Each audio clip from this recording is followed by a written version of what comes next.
This is West Ham Unofficial. Come on, your Irons.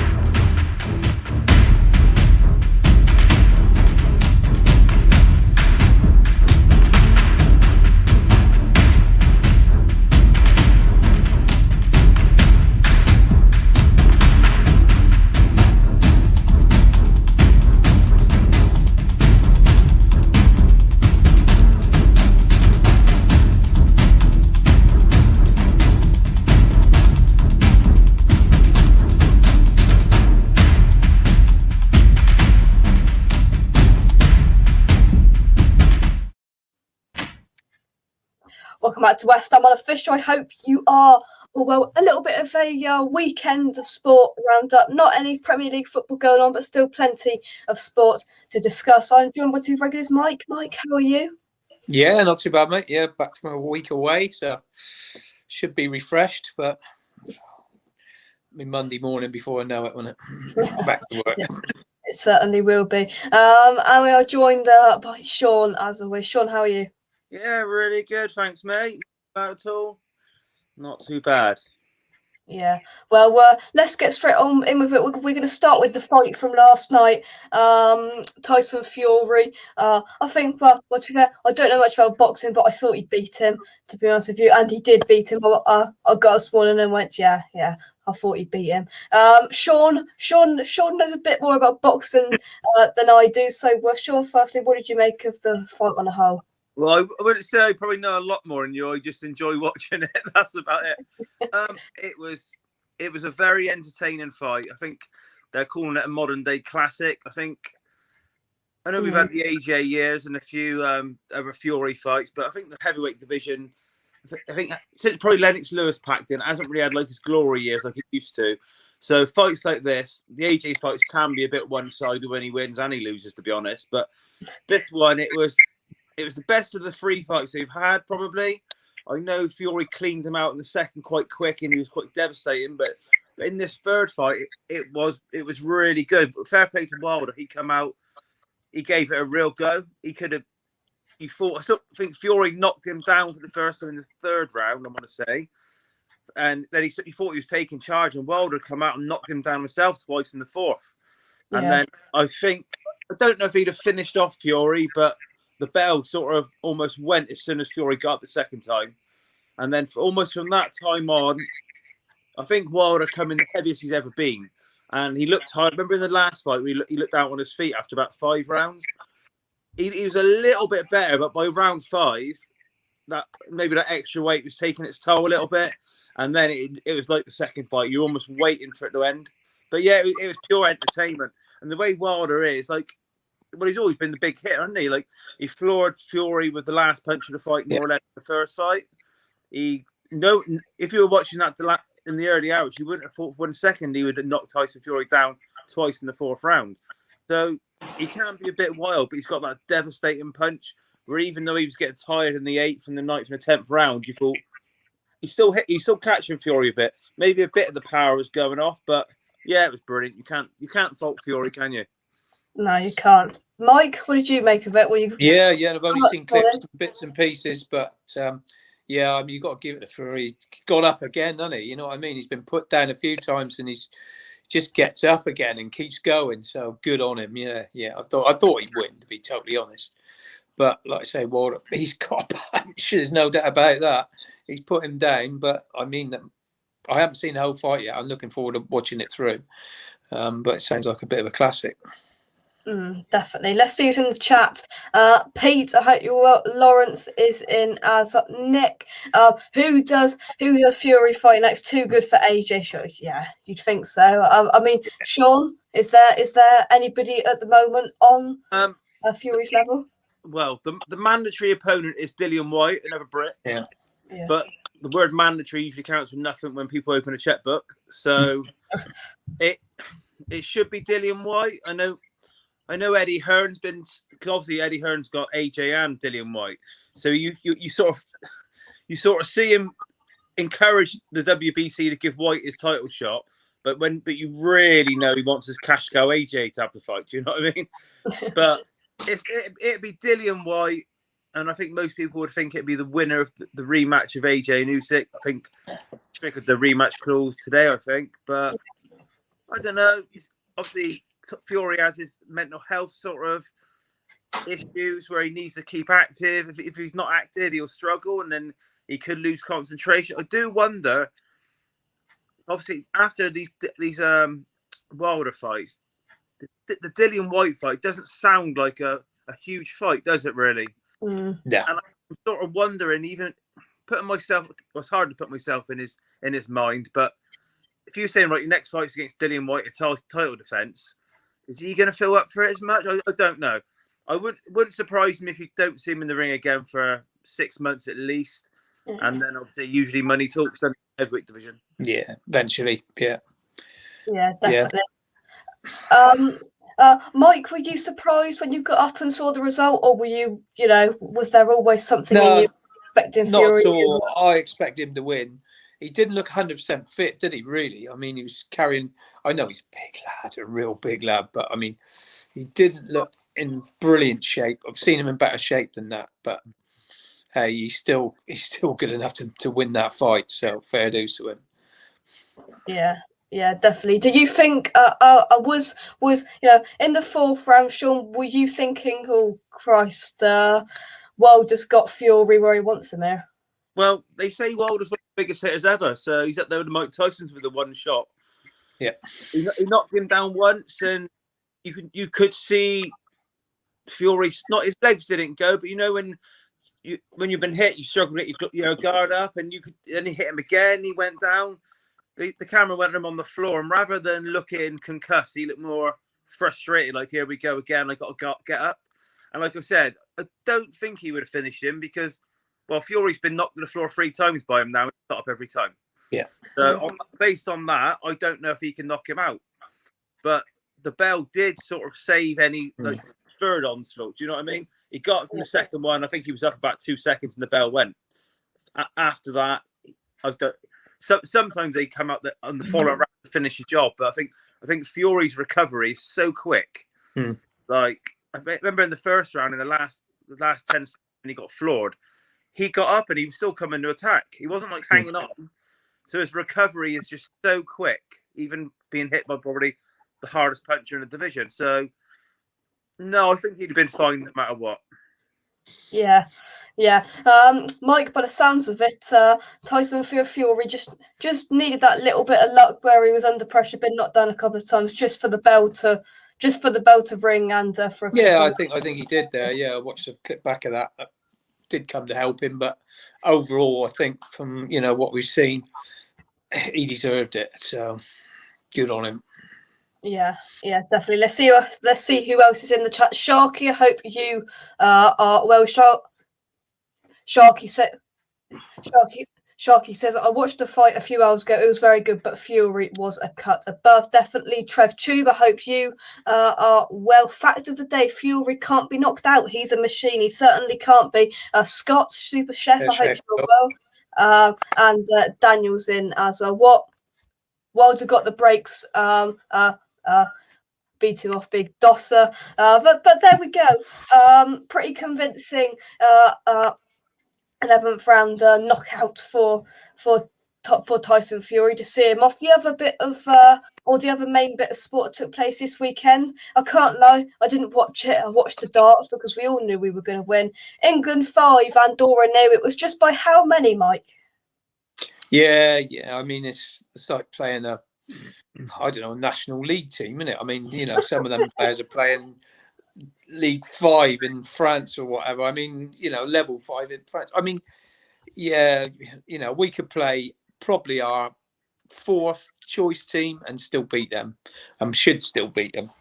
But I mean, you've still got to beat these teams. I mean, it's still got to be a job done, and it was a job well done. But what I saw. We obviously had a lot of second choice players in there, but you can only beat what's put in front of you. And the likes of Ward Price and that, I thought had really good games. Abrahams tucked one away. He looked a big handful. I mean, he's obviously done well for himself going out there, playing for Roma. I think that was a good move for him. But guys like Sancho and that, they're always going to skin fullbacks to that level. It doesn't prove a hell of a lot, really. No. Just before we continue on, last couple of comments about the boxing. Lawrence, of course, is from Alabama, and he says, I was cheering for Fury, even though Wilder is from Alabama. Well, there you go, Lawrence. There you go. Sharky says, Wilder put in the graft, no doubt. Shame he didn't say congratulations to Tyson. Yeah, that was a bit. Yeah. He's a sort of loser, and there's nothing. Like it at all. No. He does not like losing, that is for sure. No.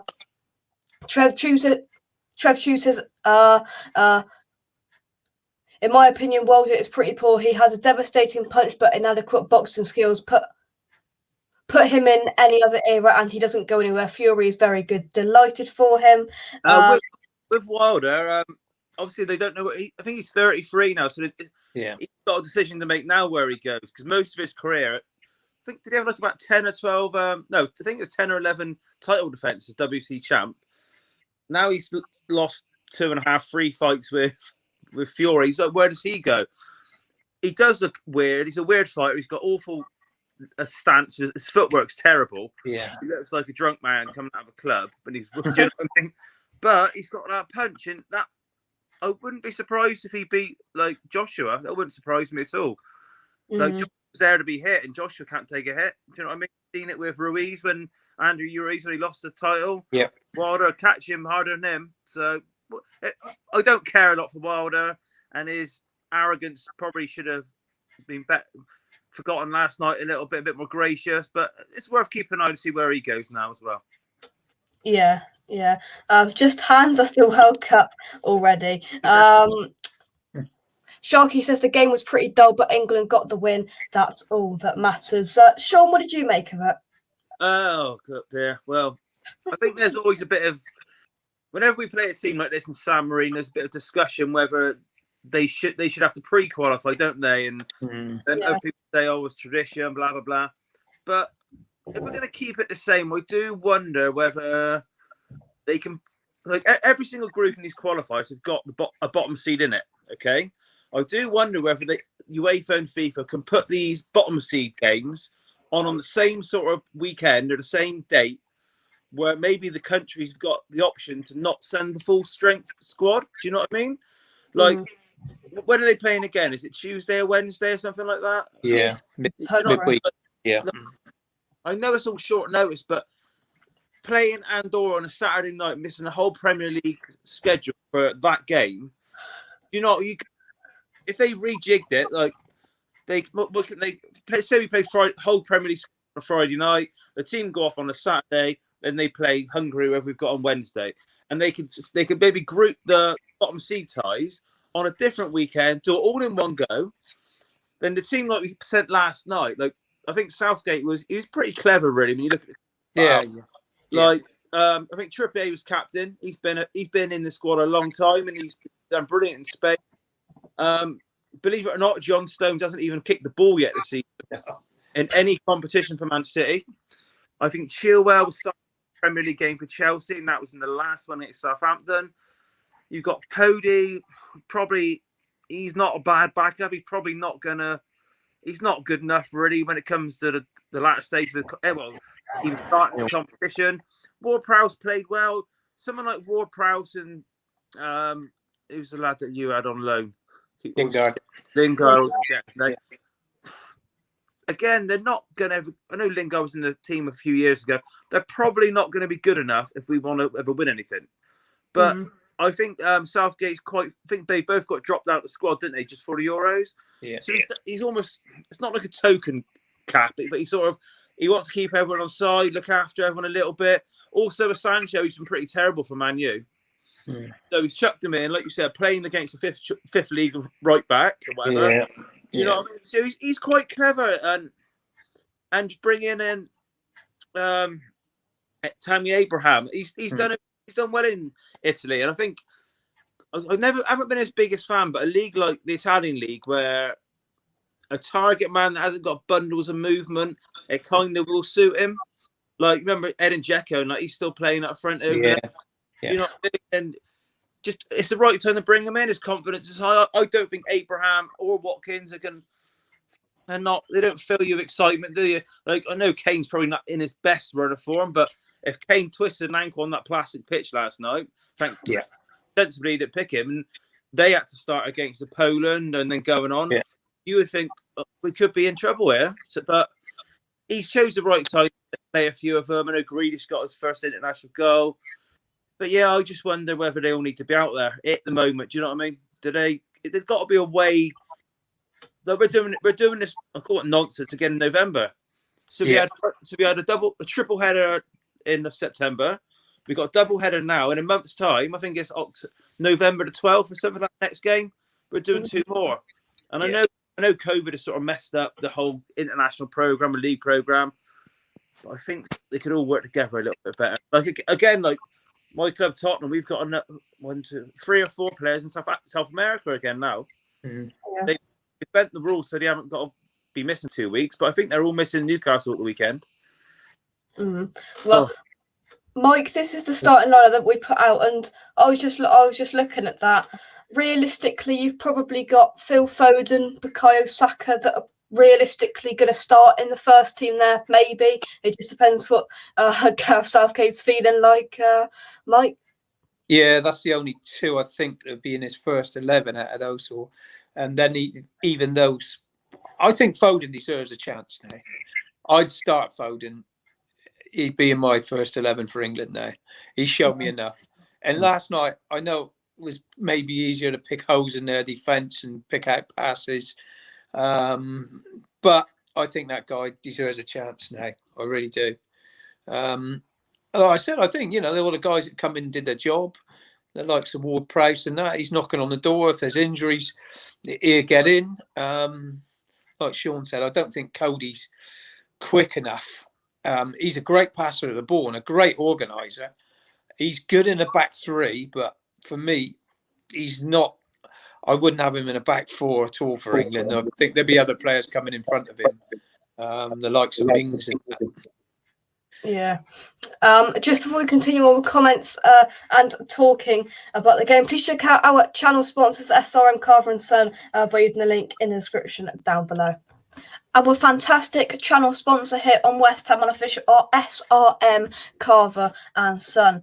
SRM Carver and Son provides crushing, screening and aggregate recycling services across southern England. If you'd like to find out more information on SRM, please click the link in the description down below to check out more information on their website. Thank you very much to SRM Carver and Son for sponsoring West Ham Unofficial, and come on, you Irons. So let's take some comments quickly then. Let's scroll down. Trev Tube says, I agree about James Ward-Prowse. He took his opportunity and showcased what he can bring. His delivery is class. One of the Andorran players who came on sub was 41. I thought some of them looked like that as well. Was he actually 41? Some of them looked like they were in their late 40s. My Lord, yeah. I thought one of them looked about 50. Thought they'd just been pulled in from the pub. I couldn't believe it. But one thing, we're talking about football, and I don't know whether you've seen this, Mike, but it made me laugh. That's for sure. Tottenham 3, West Ham 0. There we go. Mike, what do you make of that? 8 minutes to go, and Lanzini gets up and puts one on him. Anything you want to say? Anything you want to say, Sean? He don't want reminding that one. So try to say that again. You're still selling cups and t-shirts for that one game. Off they go. He got subbed off. Now he got subbed back off again because he couldn't last more than 20 minutes. The 41-year-old, he got injured. He had to go off. He pulled out. Pulled his hamstring. He's now back down the pub. In terms of the starting lineup and a couple of a couple of involvements of the likes of James Ward-Prowse, who missed out on the Euro squad. You've got Tammy Abraham, who's broke through into the squad and team for this game, and got a goal. Were you happy to see that, Sean? Yeah, I'm struggling to be a bit, trying to be a bit more enthusiastic with it. Abraham. Yeah, it's tough, isn't it? Is he any different to Calvert-Lewin? I know Calvert-Lewin's injured. They're the same player, aren't they? Well, I don't know. You score against Andorra. Does it mean anything, really? I don't know. I think with Southgate going forward, I think I've said this a few times with you. His downside would be that he's not, same in the Euros, he's not brave enough sometimes. So it's just trying to get the right balance, the right attack. Like, I agree, Foden, he needs a run in the first team now. None of this play one game, out a game, play a game. He needs to work out, maybe be braver. Like, I know it's worked, but I'm not a big fan of the Rice-Phillips partnership. I know it sort of works, and I know Rice has been brilliant. I know Phillips is England Player of the Year, so it might not sound sensible. However, I think playing those two, it just takes out another attacking player. Because what I'd call them for England, they're two good runners. Do you know what I mean? They will hassle. They're both neat and tidy on the ball. But maybe if you tell Rice, it's probably not his natural job, just to sit. If you tell him just to sit, then maybe you can squeeze in a Foden, an extra. Do you know what I mean? And it sounds odd because that's an area of the pitch where we've looked all right. But however, it's taking away another attacking midfielder. Like in the Euros, you both played. You'd have rarely seen a Grealish or a Foden on the pitch at the same time. And it's partly due to that, really. So we always lose that attacking goal threat from midfield, one of those like attacking forwards, by playing them as a pivot. So yeah, no, I agree with you in a way. I think Rice and Phillips is going to be tough because they're probably two of the first picks he's going to pick. But when we play the tougher games, he ain't brave enough. He's always going to play those two, I think. He goes to Mount, doesn't he? That's maybe where he's got to tweak it. Yeah. But I don't think Rice and Phillips are good enough playmakers, and that's why he's got Mount in there to try and make around it. Yeah. But neither of those two are dink those little balls in the Mount or Foden will, but they're both so solid, and they're so good defensively. Plus, I think Rice has added to his game now that he's scoring goals and he's running forward with the ball. And I think when they play those two, they need to play two wing backs. Yeah, fair enough. I think when we had the two wing backs in that final, when we were attacking, we were awesome. But as soon as we went a goal up, we sat back in and allowed them on. Yeah, we should have kept going for them. Yeah, and you can play those two. Yeah, you can play those two. I think when you've got the two wing backs and you're pushing them on. But I agree with you in a way that I think that he probably has to be a bit braver in some games and split them two up, play just the one of them, and go with a more attacking midfielder or someone that can open up defenses. Yeah, it is like it is. They said in the final, Southgate almost pulled the plug on it, didn't it? At half time, he did. And I don't know if he was injured or just knackered, but he took Rice off as well, didn't he? He was probably our best player in the first half in the final. Yeah, poor old Henderson come on and he had a nightmare, didn't he? Henderson had 20 minutes. Oh, just kicking the ball out. 20 minutes. We just had nothing coming forward because Rice gave us the progression and that's what he's good at, from the defence to the midfield to the attack. He passes the ball well. The ball goes to Henderson. He slows everything down. He passes it sideways. Passes it back to Maguire. Maguire lumps it long, and we just ran out of ideas. And that's when I thought, Southgate's really scraping the barrel now when he took Rice off for Jordan Henderson. I don't know. It's like I think 2-0 we could have killed it in that final and just been a bit braver. Even Kane, who sort of come to the boil steadily in the tournament, I thought he was brilliant first half. Second half, he barely touched it. Do you know what I mean? He didn't get many opportunities, though, did he? He didn't get the ball passed to him. No, I know it's been and gone, and I think Southgate has learned on the job, like getting to the semi-final of the World Cup. I think he did learn, and I probably sound daft saying it about that partnership midfield, and maybe I probably should have included Mount in it because he likes a 4-3-3, doesn't he? Mm-hmm. But that three, I don't think we're ever going to win anything with that three. Do you know what I mean? We're not. I know we got to the final. Maybe we didn't get. Well, I suppose we got a little bit lucky with the route again, but I don't think that's not creative enough. And I know Mount's up for a nomination for the Ballon d'Or in the top 30 in the world. So do you know? So, but maybe they need wing backs. Maybe, but his problem with caution starts at the back. He only plays Walker, who's still good, because he knows the centre backs haven't got any pace. No pace. So straight away, we're taking away possibly Trent, who could be like a wing back, a better going forward. So we're already compensating around the pitch. So we've got the double pivot because we're sort of compensating because we want to protect. So I don't know. So a good group of talent is generational.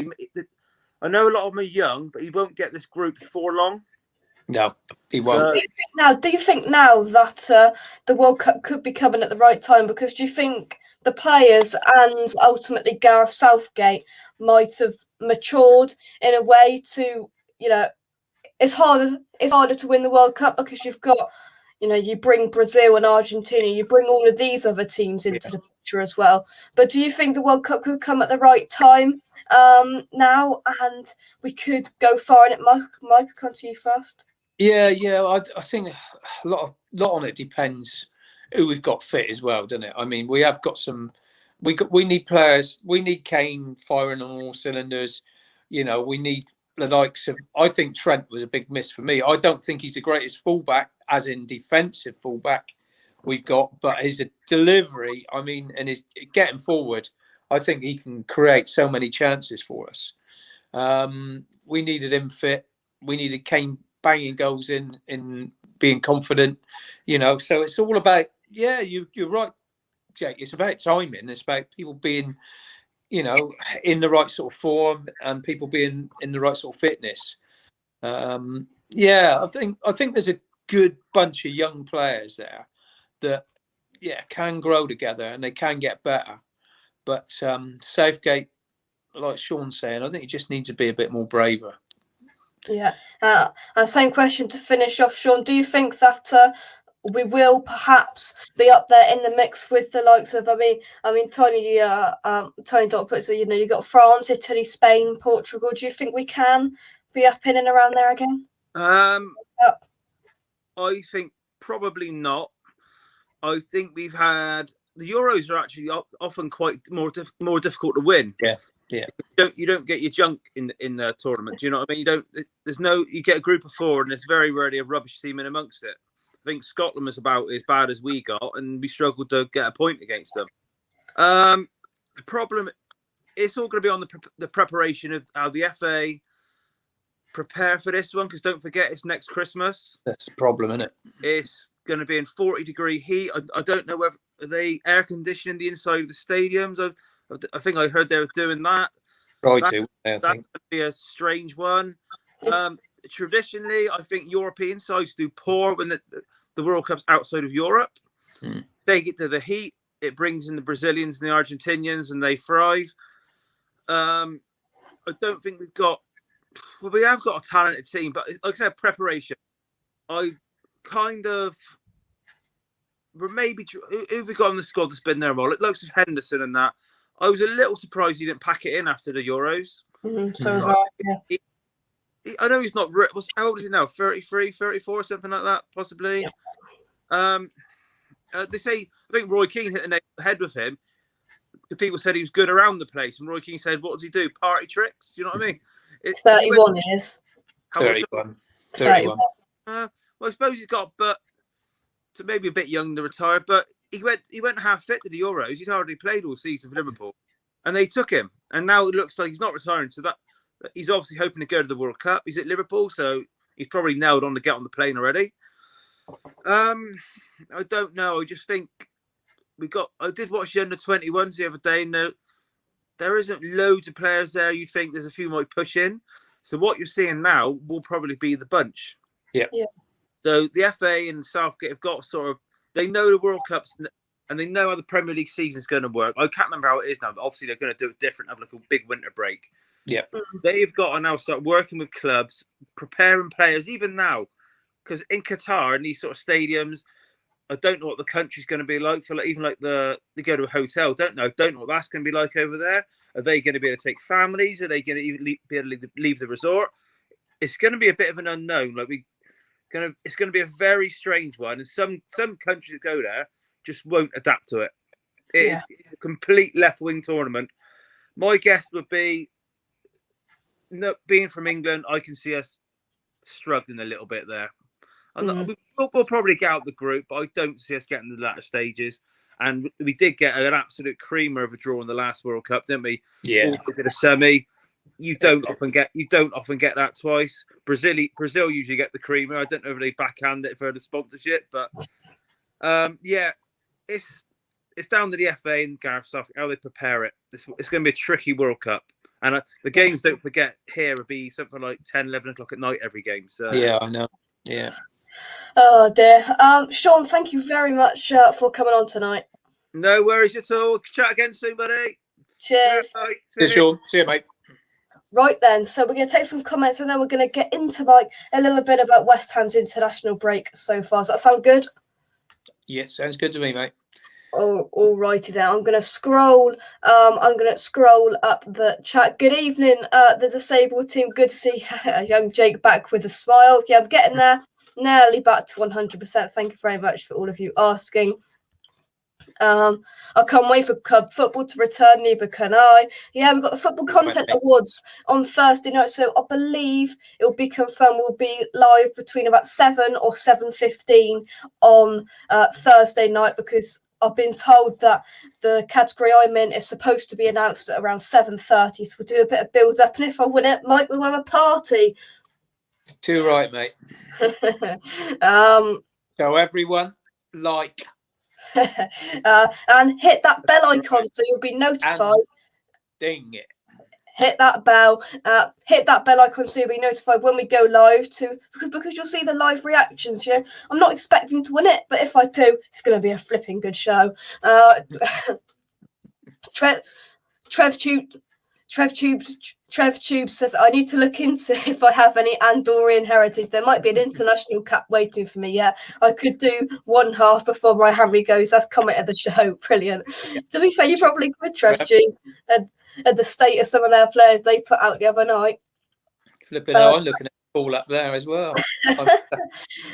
Come on, your minds, metal in both legs. I hope you are well. Everyone's saying hello to each other. Fresh Fielder is in. Long time no see. Hope you are well. All good. Right then, one thing. Jake wins awards everywhere he goes. Jakey wins awards. Everywhere he goes. Tottenham get battered everywhere they go as well. There's just some resemblance there. But before we get in to the international malarkey, please check out my show I did with Paul earlier on. We talked about the darts, something a little bit different. Check that out. And why don't you subscribe to the channel as well if you have not already. So one special thing that I did want to mention tonight before we do. Are you going to be watching France v Spain today? No, I'm not going to. Is that in the Nations League? I bet it is in the Nations League. Yeah, later on, I think. Should be good, that game. But stay here on West Ham Unofficial for a bit longer. The one reason, Mike, I wanted to talk about the international breaks here was it was the last game for Lucas Fabianski in a Poland shirt. He's now retired from international football. He's not Poland's, or he wasn't whilst he was there in the last few years. He wasn't Poland's number one, but he started the game, Mike, and he was subbed off, planned. It was all planned. He was subbed off on the 57th minute. Strange, you think? No, he played 57 matches for Poland. He was subbed off on the 57th minute. 15 years of service to his country, and you know, you got the passion there. He walked off. He took his gloves off. He walked off. There was tears in his eyes. Bless him. Absolutely bless him, Mike. Yeah, he's a star, man. I mean, a lot of people have been saying, oh, maybe he should be replaced for us this year. I think he's had some good games, to be honest. and he's not really done much wrong. And I think Moyes has done the right thing keeping him in there. Yeah, I love him to death, and it'll be a sad day when he leaves us. But yeah, he's been a good servant. He certainly has. Luke, I hope you are. How's the painting going? I hope you've been helping doing the painting that was commencing earlier on the show. He has been a stellar goalkeeper for Poland and for West Ham, really, hasn't he? I mean, 15 years of service, 57 matches. That's not bad, and he's been on Poland's Twitter and all over the place. He yesterday was proclaimed as the hero, which is nice as well. Yeah, he's a popular man. He's a nice. He's a real nice guy as well, apparently. So, yeah, he deserves all the plaudits. Definitely, yeah. It's good to see because he wasn't the number one towards the end. I think Szczesny used to be at Arsenal. I think. Yeah, he was. He used to be at Arsenal. He was number one, but a nice send off. In other news, though, in terms of international break, Mike Saeed Benrahma started as Algeria strengthened their claim for a place at their 5th World Cup, the thumping 6-1 win. Which is good. I don't think he got on the score sheet, but it was. Here we go. Former Hammer. Do you remember him? Sofian Feghouli scored. Feghouli. Feghouli. Do you know what? I know we had some odd signings when around about the Feghouli time, but he wasn't that bad a player, really. There was a few others around that time which they were pretty poor, but I rated him. He was a useful player. Yeah, Mahrez, of course, got on the score sheet a couple of times, and Islam Slimani, who I believe plays for Leicester. Somebody will correct me. Played for them. Hugh, I hope you are good keeper. Fabianski evening.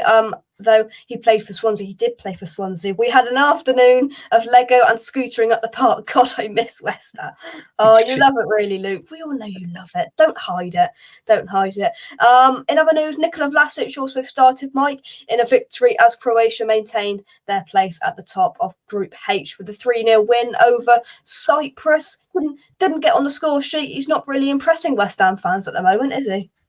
No, I only watched a little bit of that. I watched more of the Czech game, to be honest, to have a look at Thomas and and Kroll. But to be honest, and none of them really.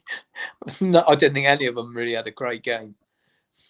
No, well, let's get on with it then. So elsewhere, Thomas Souček captained the Czech Republic, for whom Alex Král also started in a thrilling Well, it wasn't really thrilling. It says it in a thrilling 2-2 home draw. It really wasn't. There wasn't much thrillingness about it, Mike, was there? Not at all. I was disappointed in the Czechs, really, because I thought they were a better side. I mean, they never really. I mean, they were really poor at the back. The Czechs, they got caught out 3 or 4 times, and they could have conceded a few more goals. Yeah, they were open at the back. They obviously missed their right back, but I didn't think Kroll or Souček had a great game, to be honest. It was strange because they looked quite good at the Euros. I mean, they got quite far into the knockout stages of the competition, and then I watched it. I can't believe the admins wrote a thrilling 2-2 draw. They must have just looked at it and went, "Oh, it must have been thrilling." It wasn't. And I was really disappointed with the Czech Republic as well, and especially because they were gifted a goal as well. Oh yeah, I mean that was keeper. What was he doing? I had a nightmare. I mean, Kroll actually lost the ball there and ended up with an assist. He lost the ball. In comes who was it? Was it Danny Warding? Was it Ramsey who passed it back? Oh, I don't know. I can't remember. Anyway, Kroll lost the ball and someone whipped the ball off him. He passed it back and the keeper just totally miskicked it. So, oh dear. It was poor. It was poor. Hughes as well should have won it. We threw it away. Yeah, they did. We got all the Hughes coming in tonight. Hugh, me and the boys are buzz coming over for the Spurs game. Come on, you ones. I hope you enjoy it. We'll be on a cruise ship. So I will pre-record some content to put out throughout the days, but there'll be no match day content reviews and all of that jazz. There won't be any of that because I'll be set sailing off, hopefully, fingers crossed over Europe. Yeah, it was Aaron Ramsey who played a part in that. Definitely a dodgy keeper. He was framed, that's for sure. And our man, it couldn't be an international roundup without blimmin' Andrei Yarmolenko scoring a your man, what a player. Don't even start. Friday evening sees, of course, Declan Rice, who didn't play, Lucas Fabianski, and Andrei Yarmolenko in a World Cup qualifying action. I didn't even see the goal. Mike, did you see it? But I saw he scored in their game, and I thought, well, I wasn't even surprised. I just went. I turned up, watched a bit of it after. I think one of my lads said Yarmolenko scored again, so I turned over and watched a bit of it. And but it's weird, isn't it? I mean, he turns in the flipping Ronaldo when he plays for Ukraine. Right, I'm just watching it now. Right, so he picks up the ball about 20 yards out. Yeah. Oh, it's a stunner. It's a stunner. He's scored some great goals for them. He really has, mate. Oh, I've just seen it on Twitter. Against Finland, 3 minutes into a game, he goes past two players. He almost like chips it / places it from 20 yards out into the bottom corner perfectly.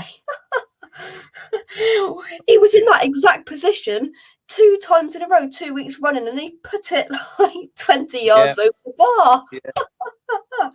Oh my lord! It could only be Andrei Yarmolenko. And then again, guess who else scored for Ukraine? Yarmolenko, who we were linked with in the summer to sign.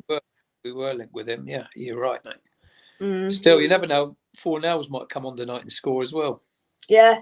Fornells didn't start the first game, but yeah, he's been in and around the squad, and fair play to him. Jarrod Bowen's been in the news for a little bit of different reasons, which we're not going to go into in the last day or so. But I just want to mention him. Do you think he's should deserve an England call up at some point? I think he must be knocking on the door now. He's had a lot of good performances.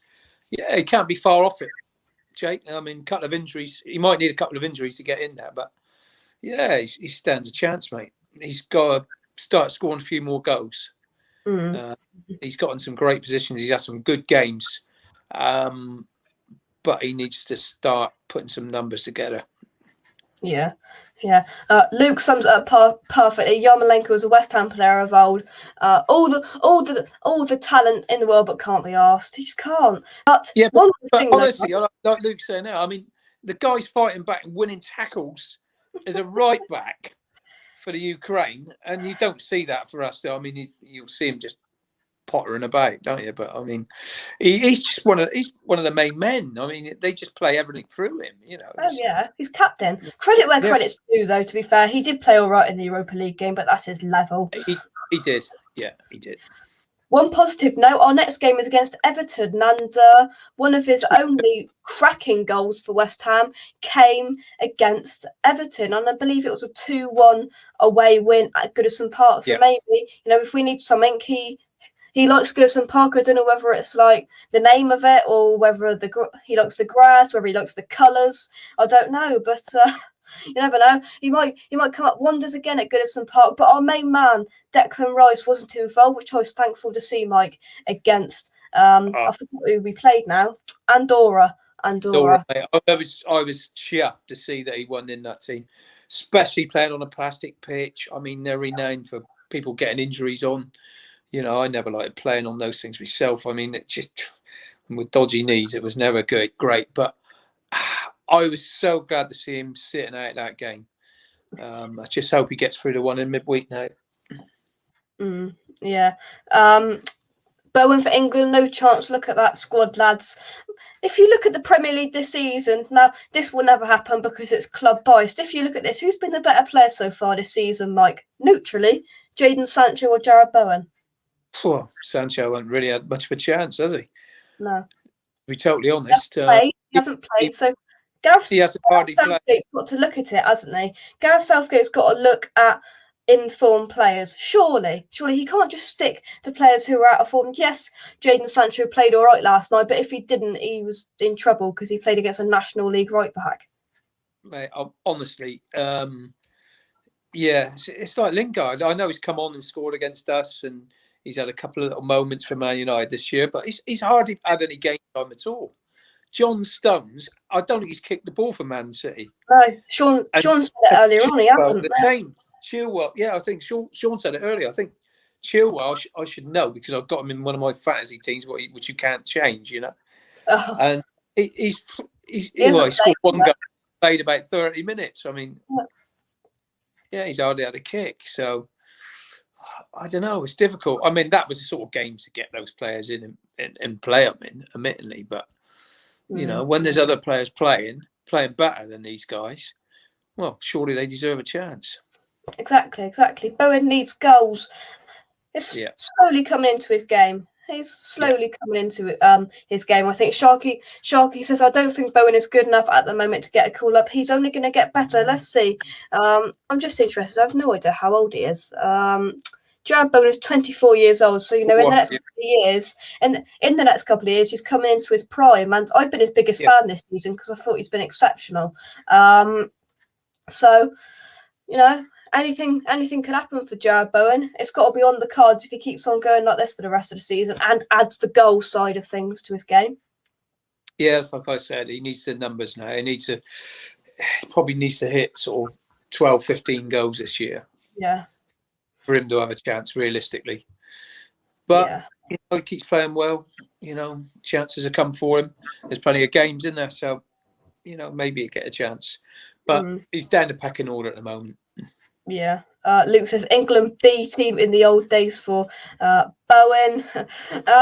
There we go, Mike. That is all of our players' international duties rounded up. That's all of the sport for this weekend on West Ham Unofficial rounded up. Anything else, Mike, you'd like to discuss or say before we go? Well, just hit the like. See, Mike's getting better. He's getting better. Subscribe and ding, ding. You haven't put the bell up, mate. I'm trying to hit that bell. Right, here we go. Where is it? Where is it? I haven't got my funky graphics sorted yet. There it is. Yes. Just like, share, subscribe, and hit that bell icon. Mike, should I play this little clip? Go on.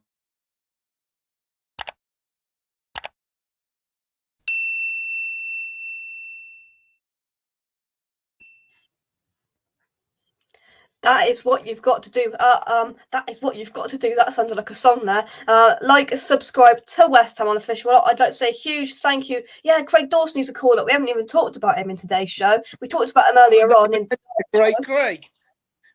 There he is in full definition, in full zoomed-in mode. Craig Dawson's a caller. Good show, Jakey. Thank you very much. I like England's B team, though. Makes sense for a club like us. Craig Dawson. Wrong button. Craig Dawson would easily get into the B team. Look at him. He's a man mountain. Everything about him screams England. There we go. Thank you very much for watching. Drop a like on the video. Subscribe to West Ham Unofficial. If you're new around here, we will be back on Thursday night for the Football Content Awards live watch along to see whether I win. If I don't, it's still going to be a good night. There's going to be all sorts of stuff, surprises, guests, I am sure. Mike, pleasure as always. Thank you very much for coming on, and come on, you irons. We will see you in the next one. Cheers, guys. Bye-bye. See you later, guys.